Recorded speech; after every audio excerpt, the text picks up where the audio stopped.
Now, exclusive Storm Tracker Doppler weather with meteorologist Chase Ward. Starting off all clear and quiet, we're not tracking anything on radar, and there's really not any clouds at all in the sky.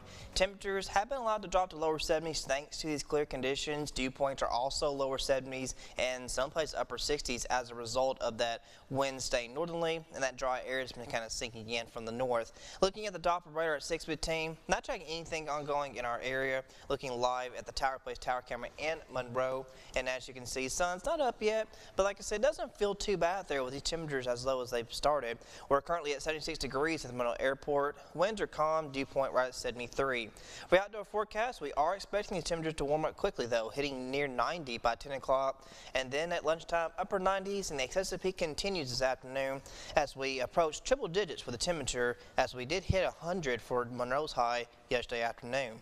We're at 72 degrees now, Ruston and El Dorado, 78 Monticello, mid-70s out in the Arklatex area and also on the Mississippi River Valley. And you can notice these dew points, it's still sticky, just not as soupy. It doesn't feel at all not that bad compared to how it usually can feel this time of year. So, and that's really been thanks to these winds staying northerly. We do have a cold front sitting just up to the north. It's more of a weak cold front. It's not expecting to spark up any rain or thunderstorms or anything of that nature, but it really helps to keep the winds coming out of that direction. And you can even see on the water vapor imagery there the upper level patterns that have been coming in and out of the north, and you can see that brown and yellow there.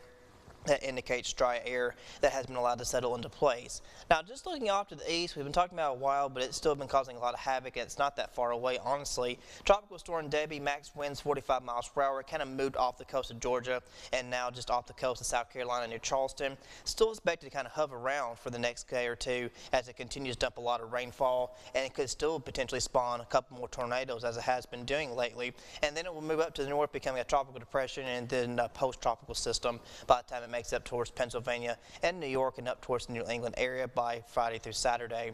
Now, we could really use some rain, not 8-9 inches from Debbie or anything, but we could definitely use some of it because we are definitely behind on our rainfall totals. Haven't received a whole lot lately, and with the dry air that's moved into place, it's going to really allow these temperatures to climb a couple degrees, you know, into that double-digit range. So it's still going to be very hot today, not as humid as it usually is. It's kind of just counterbalancing one another. You can have temperature 97, 98 with dew point up high and a heat index near 110, or the temperature 101, 102, but dew point's a little bit lower. So again, it's just kind of off balancing one another here. So that's kind of what we're dealing with right now. We will see the heat index get above 105 degrees, so heat advisories are in effect for the entire area. So limit your time outdoors this afternoon. Stay hydrated, take frequent breaks from work, exercise, as we've already been doing so far this summer. Now, as we move forward in the short term, winds continue to stay northerly. Debbie continues to move up along the east coast, and we'll have a new system begin to form and move in out of the central plains. We'll have a secondary boundary layer pushing in by Friday, looking like it's going to be mostly a dry front. Any chance of rain looks to stay isolated back towards East Texas, southeast Oklahoma, just outside our area.